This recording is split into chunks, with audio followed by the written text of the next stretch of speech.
নমস্কার বন্ধুরা, রুমাস blog cooking চ্যানেলে সবাইকে স্বাগত। আজকে যে রাধা অষ্টমী, তার জন্য আমি সকাল সকাল স্নান করে আমি এখানে ঠাকুরকে দিয়ে দিয়েছি। দেখুন, এবারে আমি রাধা অষ্টমীর জন্য আমি রাধারানীর জন্য ভোগ রান্না করতে চলে এসেছি।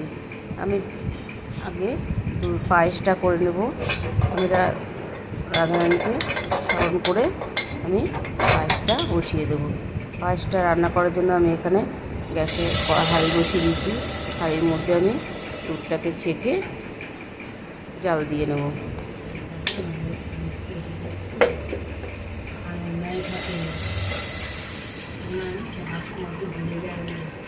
এটা গরুর দুধ দিয়েই আমি পায়েসটা তৈরি করব।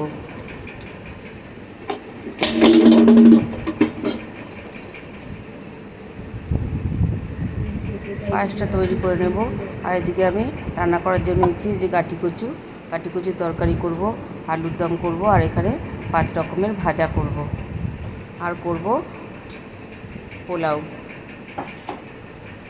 সব কিছু দেখাতে গেলে ব্লগটা অনেক বড় হয়ে যাবে, তাই জন্য আমি অল্প অল্প করে আপনাদের সঙ্গে শেয়ার করছি। পায়েসের দুধটা ফুটে উঠেছে এবং পায়েসটা আমার হয়ে এসছে। আমি এবারে কাটি কচুর তরকারিটা করে নেব। তার জন্য আমি কড়াইতে তেল দিয়ে দিয়েছি।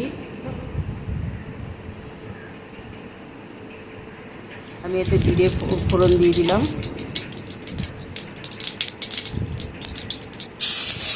একটা তেজপাতা 2 অর্ধেক করে আমি ছিঁড়ে এতে দিয়ে দিয়েছি।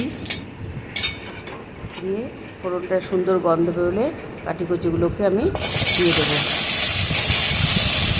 রাধারানী প্রিয় খাবার কাটি কচুর তরকারি, সেজন্য আমি কাটি কচুর তরকারিটা তৈরি করেছি।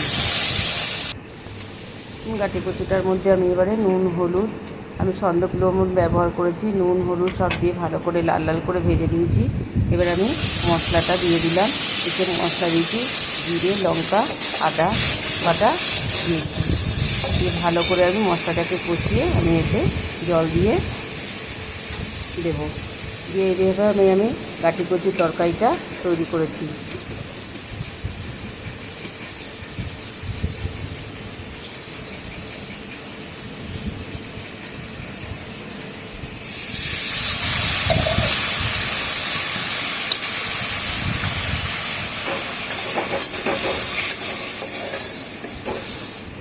এটা ভালো করে একটু কষিয়ে নিয়ে তারপরে আমি জল দিয়ে দেবো।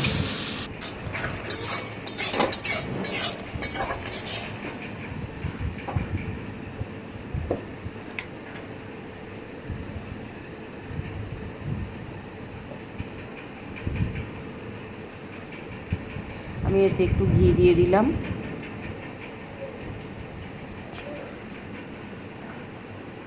যেহেতু ঠাকুরের ভোগ, সেজন্য আমি এতে একটু ঘি দিয়ে দিলাম। দিয়ে ভালো করে তরকারিটার সাথে ভালো করে ঘিটাকে ভালো করে মিশিয়ে দিলাম। হয়ে গেল, তৈরি হয়ে গেল আমার কাটি কচুর তরকারি। এবার আমি অন্যদিকে আমি রাধারানীর জন্য আমি আসনগুলো পেতে নিয়েছি। গোপালের জন্যও আসন পেতে রেখেছি। তুলসী গাছও আমি নিয়ে এসেছি, আমি এগুলোকে গুছিয়ে নিচ্ছি। আমার রান্না হয়েছে পায়েস, পোলাও, 5 রকমের ভাজা,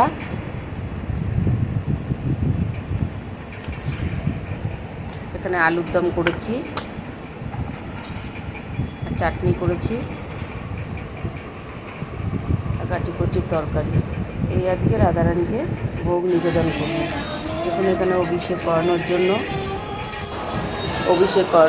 আমি এখানে সমস্ত কিছু নিয়ে নিয়েছি। পঞ্চপ্রভোগ, ঘি, দুধ, দই, মধু। দেখুন, এবার আমি অভিষেক করে নেব। এখানে বেশ দিয়ে সব আমি নিজেই বানিয়েছি।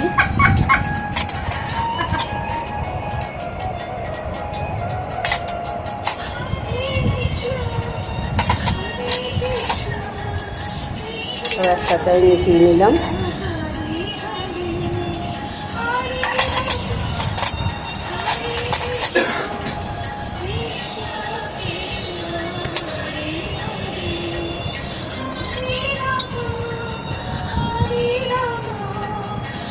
এবারে আমরা যাতে স্নান করিয়ে নেব। তুলসী পাতাগুলো আমার আগের থেকে তোলা ছিল। আমার ছেলেও আমার সাথে উপোস করেছিল রাধা অষ্টমী, জন্মাষ্টমীতেও করেছিল। আমার ছেলে আগে চান করাচ্ছে।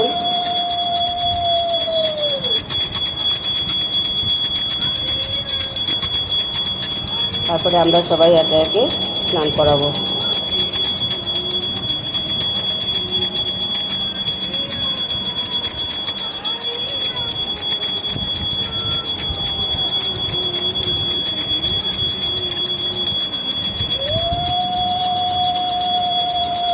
রাধারানীর আগে চরণে দিবি, হ্যাঁ, রাধারানীর চরণে দিতে হয় আগে।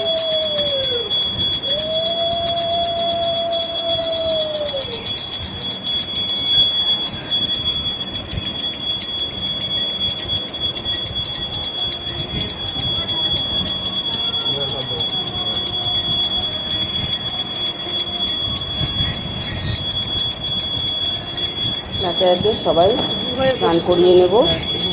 আমি পুরো ভিডিওটা আপনাদের সঙ্গে শেয়ার করতে পারিনি,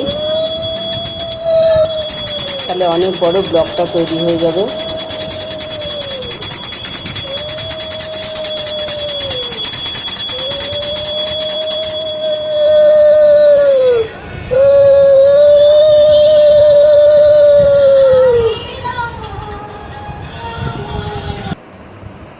দেখুন, এবার আমি একদম সাজিয়ে বসিয়ে দিয়েছি ওনাদের আসনে।